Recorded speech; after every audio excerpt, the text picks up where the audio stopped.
Hello, good morning, everybody. This is your English lesson 4. It's Tuesday, the 1st of December today.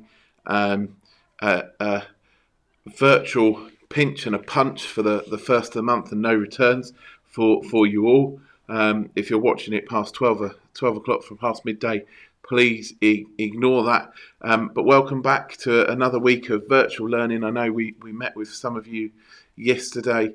If you're in A4 or in A5, let me remind you again that we're catching up on Teams at 9:15 and at midday every day, apart from Friday where we postpone the middle of the day one till assembly at 2 o'clock. So keep joining with us. If you haven't been on there yet, we'd love you to join in with us so that we can connect, we can help you with your work if you need it, and we can keep you going. This lesson now is English. You should have already done some work on English last week, including creating a mood board for your stories and then writing the opening paragraph scene, having already done some work on literary devices. So you should have already been thinking about those things. If you haven't got a mood board, and if you haven't got an opening paragraph setting your scene out, then I would pause this video, I would go and do those things, and then I would come back, because we're going to move on today and begin planning our story in more detail. And we're going to do this by having a look at some video and some work from somebody else, and I'm going to put the web address and the YouTube links in Teams, and I'll attach them to the comments of this video, because you'll need to go there and look in. But before we begin on writing our actual story, we're going to have a look at this video that I've got for you that talks about the features of a story, and we're going to begin to unpick that. And today your work is to start planning your story around the events that are going to unfold as we go here. Now, I can't show you the whole of this video because it just wouldn't be right, but you can go onto YouTube and find it yourself. You can go onto the TED website and see it. So if I move over to here, you'll see this is just a screenshot of my iPad. TED Ed have done, and this guy Matthew Winkler has created a video about what makes a hero. I'd like you to watch some of this video, all of this video, and then I would like you to use its structure to plan. So let's just have a very quick look. Let me unmute the...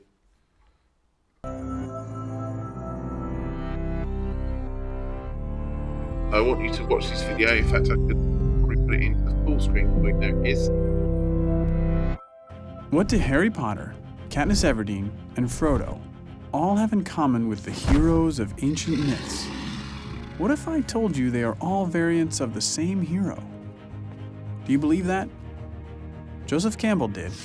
He studied myths from all over the world and published a book called The Hero with a Thousand Faces, retelling dozens of stories and explaining how each represents the monomyth, or hero's journey. So, what is the hero's journey? Think of it as a cycle.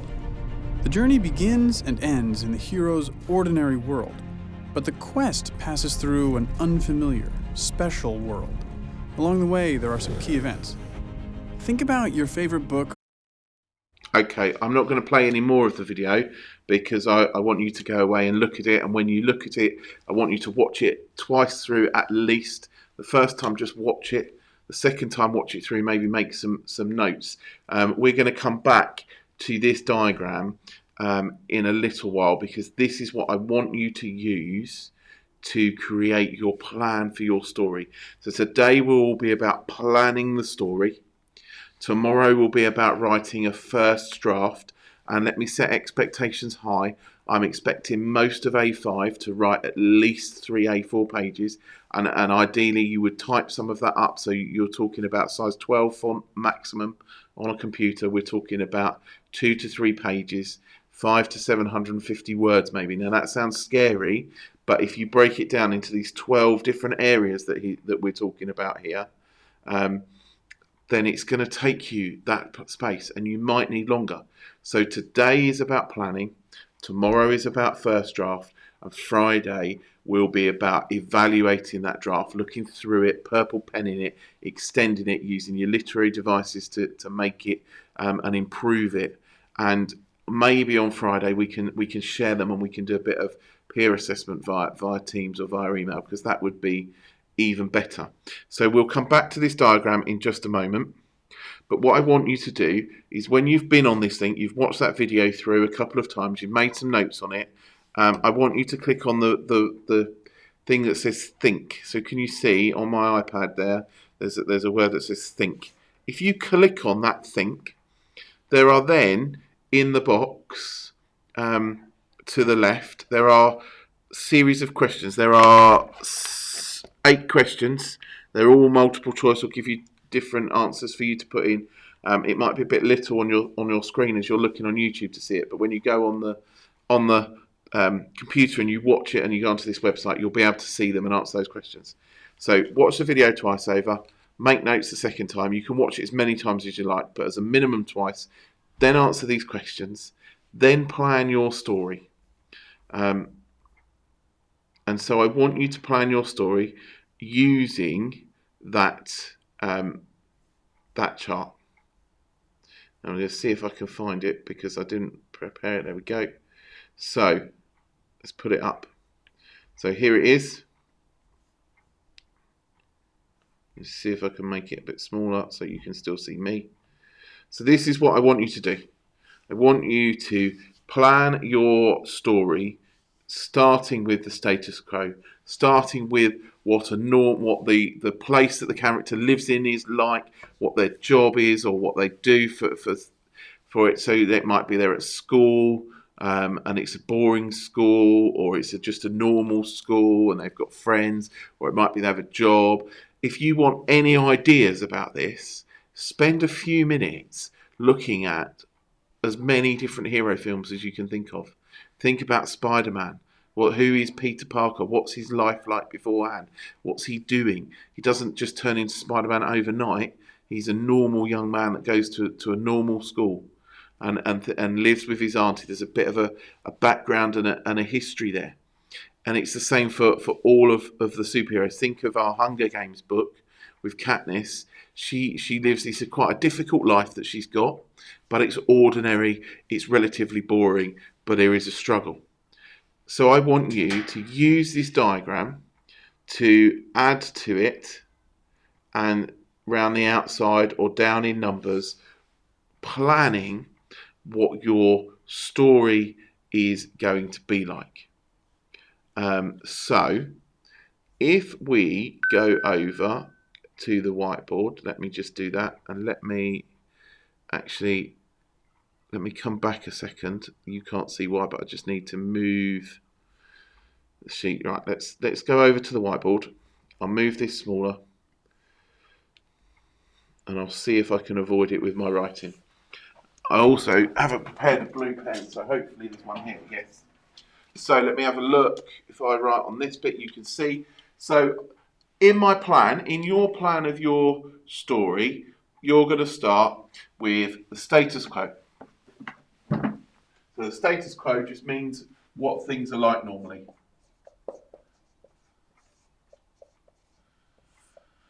Right, so choose a character. So, it might be quite interesting to do this about yourself, and you could think about yourself turned into a superhero. I know at home my boys quite often enjoy thinking about themselves as superheroes. So it could be Mr. Musset. Right, and this is the other thing I want to say about this for you guys is this is notes. So you don't have to flesh all of your plan out in massive detail. That's going to come in your story. So, Mr. Musset, boring, ordinary school teacher.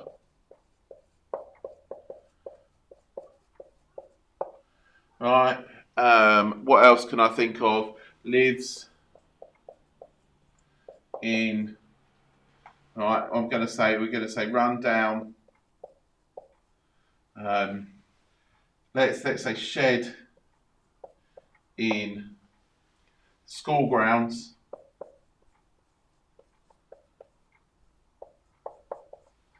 with wife and 2 children.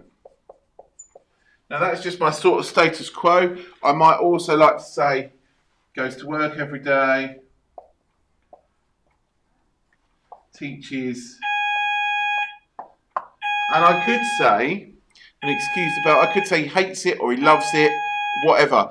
Because I want to set a hero on a path, and I want to call him out from the ordinary, I think I might paint my character as a bit stuck in his ways, a bit bored, a bit dull. So he goes to work, he teaches, and I'm going to use this word, and I'm going to say he's disinterested. He's not really bothered about it. And that's sort of my status quo picture. Now, where I write my story, this is going to form the opening chapter, perhaps, in my story. So I'm saying to you, as a minimum, for each of these items round your board, I'm expecting you to write at least 2 or 3 paragraphs for each one. But in reality, when we're writing a story about a hero, probably my whole chapter 1, would just be on status quo. You've got this week, and I know you've got other things to do as well, you could see how much you could write and extend your writing. So that's your status quo. Make a plan on that. Then what comes next is a call to adventure. Let's write it up here. I'm not going to do all of this, but I might plan that taking a register one day, right? Or takes the register. Eventually, because I'm thinking in my head, I'm not interested in what I'm doing. So eventually, notices someone's missing.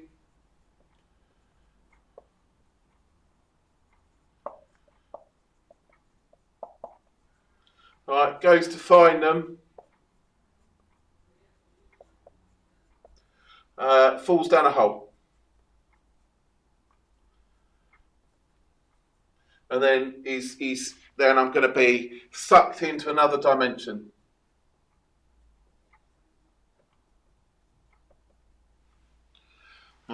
Something like that. Yeah, so sucked into another dimension where given powers. Something like that. Now, it doesn't have to be given powers. Your person doesn't have to suddenly get new powers or anything like that. It can be simple. So with Katniss, we know she doesn't get powers in the Hunger Games. She just uses who she is and her character in order to become a hero. She sticks by her morals, and she does that. But if you want to write a superhero version, such as like Spider-Man or Superman or Batman or all of those sorts of versions, then they might get certain powers, they might go through certain training or things like that. Think about how you're going to write it. Take your time to plan your story. And you might come back and you might review this diagram. So let's bring it bigger so we can see it. And I might go back now and I might say, well, my status quo is all right. My call to adventure and departure further down, they might overlap at the moment. So I might actually change it. And I might go back and change my plan a little bit. I might not, depending on what I've done and what I've written. But what I want you to be able to do is I want you to start planning, and I want you to feel free to be able to go back over it, look at it, cross bits out, use your purple pen to change it up, and continue to develop it.